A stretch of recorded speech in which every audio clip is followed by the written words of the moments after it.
Hi, this is Benita, and this week we're going to work with Terry's reference photo that she provided. I want you to do a simplified sketch on a piece of watercolor paper, and then I'm going to show you the first step that I take when I do a watercolor street scene painting. So to start with, I'm working on a 1/4 sheet size of paper. And I start drawing in the roof lines, thinking about that negative space of the sky.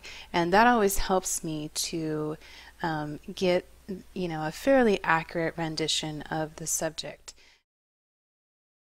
Then I have my painting or my paper just on my tabletop surface, and I do that quite a bit, especially when I'm using this method.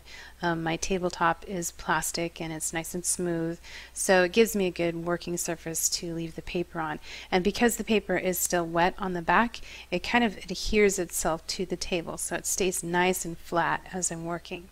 So I begin in the sky area like I almost always do, and I pick up a couple different blues. I'm using cobalt blue and cerulean blue. And when you're working in this method, you need to go a little bit brighter than you may think because it's going to dry quite a bit lighter. So just keep that in mind. As I move down towards the horizon line, I want to lighten it a little bit and possibly even tone it down a touch. So I might grab just a little bit of like burnt sienna to tone down that blue ever so slightly. And you can see that I'm just using it to leave a tiny little highlight.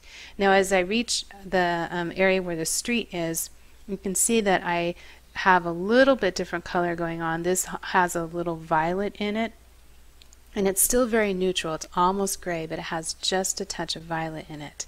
And that just kind of helps to distinguish the street area from the buildings. So you can see that I'm almost done with this first step. The only thing that I need to do now